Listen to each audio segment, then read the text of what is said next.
नमस्ते दोस्तों, आज हम इस वीडियो में 12 मार्च 2025 के करंट अफेयर्स को डिस्कस करेंगे।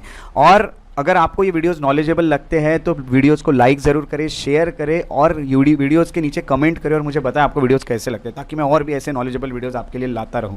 सो जो फर्स्ट न्यूज़ देखने मिल रही है 12 मार्च 2024 की, वो है एक powerful large faced array radar को लेके।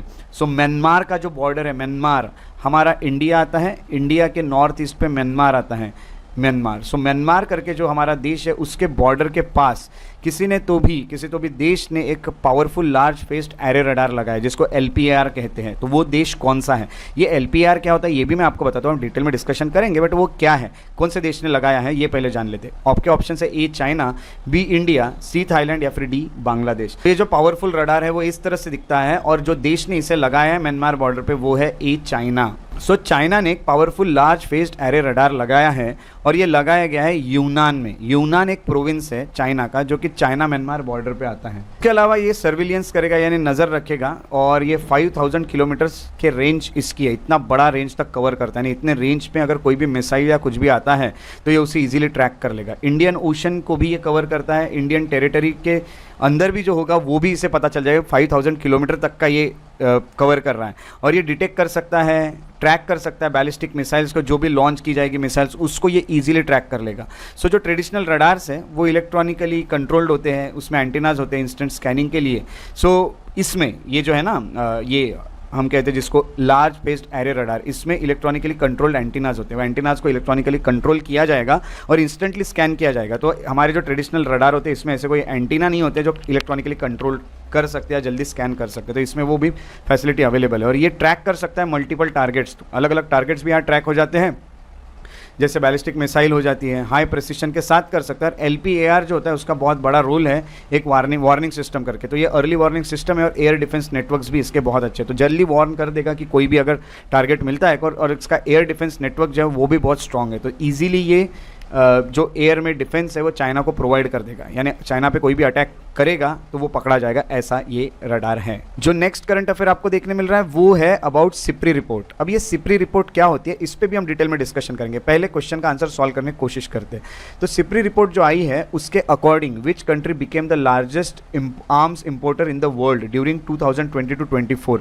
अभी एक रिपोर्ट आई है उसमें ये पता चला है कि कौन कितने आर्म्स इंपोर्ट करता है, यानी कौन सी कंट्री कितने हथियार जो है वो अपने देश में बाहर से मंगाती है, इंपोर्ट करती है। तो उसमें फर्स्ट रैंक पे कौन आया है ये यहाँ पे हमें बताना है। तो आपके ऑप्शन है A India, B China, C Ukraine या फिर D जापान। और इस क्वेश्चन का सही आंसर है यूक्रेन। तो Stockholm International Peace Research Institute है, सिप्री का फुल फॉर्म है Stockholm International Peace Research Institute. तो ये इंटरनेशनल लेवल पे जो पीस है यानी शांति बनाए रखने के ऊपर रिसर्च करता है, यानी वॉर रोकना और ये सब के ऊपर रिसर्च चलते हैं कि वॉर कैसे रोके जा सकते हैं। बट ये बात तो इन्होंने बताई है कि यूक्रेन ये सबसे ज़्यादा आर्म्स को इंपोर्ट करता है बाहर से। बट सबसे शॉकिंग बात तो ये है कि सेकेंड रैंक पे इंडिया है। India second largest arm importer बना है 2023 से 24 के बीच में, 20 से 24 के बीच में। यानी फिर भी अगर हम 4 से 5 साल का समय ले तो इंडिया का जो इंपोर्ट है वो गिरा है, क्योंकि इंडिया ने 2015 से 19 के बीच में और भी ज़्यादा आर्म्स मंगाए थे। तो हमारा जो इंपोर्ट है वो 9.3% से कम हुआ है। यूक्रेन जो है वो फर्स्ट, यानी हम कहेंगे कि वर्ल्ड लार्जेस्ट आर्म्स इंपोर्टर है और ये इंपोर्ट जो है इसका नियरली 100 टाइम्स बढ़ा है, क्योंकि आप तो जानते हैं यूक्रेन और रशिया के बीच में वॉर चल रहा है, इसलिए यूक्रेन जो है वो बहुत सारे आर्म्स को इंपोर्ट कर रहा है, हथियार को इंपोर्ट कर रहा है। इंडिया का आर्म इंपोर्ट देखा गया तो रशिया से इंपोर्ट बहुत ज़्यादा आर्म्स किए जाते थे जो कि अब 37% से गिर गया है। यानी पहले हम 55% जितने भी आर्म्स मंगाते थे 15 से 19 के ईयर्स के बीच में, वो 55% आर्म्स जितने आते थे उसमें से 55% रशिया से ही आते थे और अब जितने आ रहे हैं उसमें से सिर्फ 36% ही रशिया से आ रहे हैं। तो हमने इंपोर्ट रशिया से कम कर दिया है। इंडिया जो है वो टॉप आर्म बायर है रशिया और फ्रांस दोनों से। तो सबसे ज़्यादा हम हथियार जो खरीदते हैं एट प्रेजेंट वो रशिया और फ्रांस से, पहले से ही यही चल रहा है और अभी भी यही है। US led global arms export जो है वो US से जो हम लेते हैं 43% और रशिया से जो एक्सपोर्ट है वो ड्रॉप हुआ है 64% तक। यानी हम कहेंगे कि US से हम एक्सपोर्ट कर रहे 43% और रशिया से जो एक्सपोर्ट कर रहे थे वो 64% से उसमें गिरावट भी देखने मिली है। और चाइना जो है excited the top 10 arms importer list. तो चाइना भी कहीं ना कहीं टॉप 10 इंपोर्टर लिस्ट में आ रहा है पहली बार। 1990 से 94 के बीच में पहली बार ऐसा हुआ है कि चाइना भी टॉप 10 में पहुंच गया है। चाइना भी बहुत सारे आर्म को इंपोर्ट कर रहा। आखिर हम अलग अलग देश इतने सारे आर्म्स को इंपोर्ट करके क्या करना चाहते हैं ये हम नहीं सोच सकते, बट यही है कि हमें वॉर तो थोड़े से रोकने होंगे, हमें पीस की तरफ अभी जाना होगा। सो याद रखिएगा फर्स्ट पे है यूक्रेन और सेकंड पे है इंडिया। थर्ड जो करंट अफेयर देखने मिल रहा है वो है मुख्यमंत्री बालिका समृद्धि योजना और मुख्यमंत्री कन्या आत्मनिर्भर योजना को लेके। सो किस स्टेट गवर्नमेंट ने रिसेंटली ये मुख्यमंत्री बालिका समृद्धि योजना और मुख्यमंत्री कन्या आत्मनिर्भर योजना लॉन्च की है? ऑप्शन है ए मिजोरम, बी त्रिपुरा, सी आसाम या डी मणिपुर।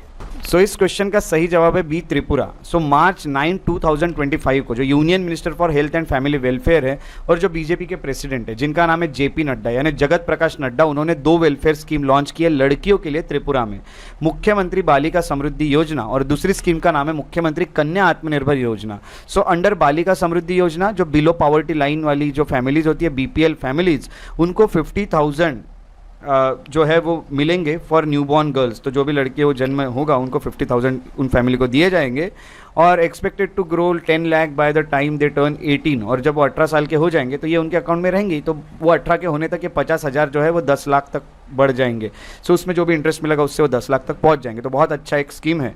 दूसरी कन्या आत्मनिर्भर योजना जो है उसमें फ्री स्कूटी दी जाएगी 140 मेरिटोरियस गर्ल्स को जो भी हायर सेकेंडरी स्कूल में यानी हम कहेंगे एचएससी बोर्ड में जिनको मेरिट आएगी जो लड़कियां, उसमें 140 जो टॉप की गर्ल्स रहेगी उनको स्कूटीज़ बांटी जाएगी फ्री में। ये दूसरी योजना के तहत होने वाला है, कन्या आत्मनिर्भर योजना ये कहा गया है।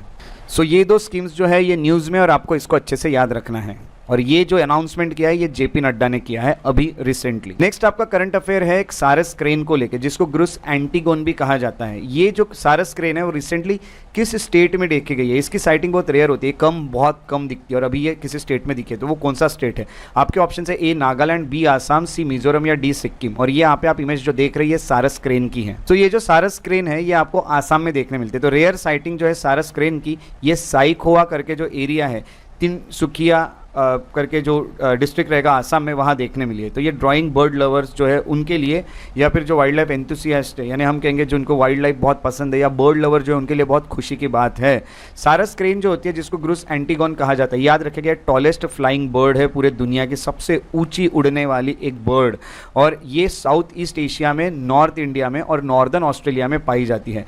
और इंडिया में जो ये देखने मिलती है ये गंगेटिक प्लेन्स में देखने मिलती है यानी जहाँ से रिवर गंगा जाती है वहाँ पे देखने मिलती है। उसके अलावा ईस्टर्न राजस्थान में देखने और मिलती है और कुछ इंडिया के साउथ के एरिया में सदर्न एरियाज़ में भी देखने मिलती है। तो ये जो स्पीसीज़ है ये नॉन माइग्रेटरी है, ये ज़्यादातर माइग्रेट नहीं होती यानी एक जगह से दूसरी जगह ये जाती नहीं है, माइग्रेट होती नहीं है। तो प्राइमरीली ये इनहेबिटेंट है वेटलैंड की, जैसे जो ज़मीनों के आसपास पानी होता है वेटलैंड्स होती है वहीं पर ये देखने मिलती है, जैसे कैनल्स में देखने मिलेगी, मार्शेस में देखने मिलेगी, पॉन्ड्स में देखने मिलेगी, कभी कभी आपको ह्यूमन सेटलमेंट जहाँ लोग रहते हैं उसके आसपास भी देखने मिलती है। सो एक बार इसकी इमेज देख लीजिएगा। अभी ये रिसेंटली साइटिंग इसकी हुई है आसाम में, सारस क्रेन इसका नाम है, अच्छे से याद रखना है आपको। अगली जो न्यूज में आ रहा है करंट अफेयर वो है प्राइम मिनिस्टर इंटर्नशिप स्कीम 2025 को लेके। सो ये जो प्राइम मिनिस्टर्स इंटर्नशिप स्कीम है 2025 की वो किस मिनिस्ट्री ने लॉन्च की है ऐसा आपका क्वेश्चन है। ए है ministry of corporate affairs, B है ministry of commerce and industry, C है ministry of law and justice और डी है मिनिस्ट्री ऑफ होम अफेयर्स। इस क्वेश्चन का करेक्ट आंसर है A ministry of corporate affairs. तो अभी पीएम इंटर्नशिप स्कीम आई है 2025 की और इसको लॉन्च किया मिनिस्ट्री ऑफ कॉर्पोरेट अफेयर्स ने और यहाँ पे हैंड ऑन इंडस्ट्री एक्सपीरियंस जो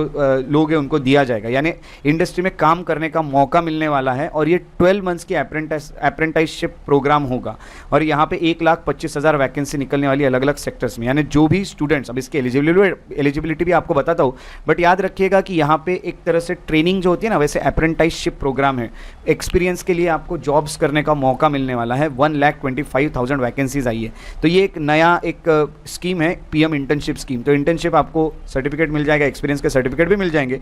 ये जो स्कीम्स है ये हेल्प करेगी पार्टिसिपेंट्स को कि वो इंडस्ट्री रेलेवेंट या फिर सॉफ्ट स्किल जो भी है उसको अचीव कर सके, जैसे टीम वर्क या कम्युनिकेशन भी वो सीख पाएंगे, उसका एक्सपीरियंस भी उनको मिल जाएगा। सो कौन लोग इसके लिए एलिजिबल है? एलिजिबल है 10th में जो स्टूडेंट 10th पास है, 12th पास है, जिनका ITI हो गया है, पॉलिटेक्निक हो गया है, डिप्लोमा हो गया है या फिर ग्रेजुएशन जिनका हो गया है वो, और एज यहाँ पे होनी चाहिए 20 से 24 साल की। सो इसके बाद आप यहाँ पे अप्लाई कर सकते हैं पीएम इंटर्नशिप स्कीम में। एप्लीकेशंस यहाँ पे ओपन है ऑनलाइन।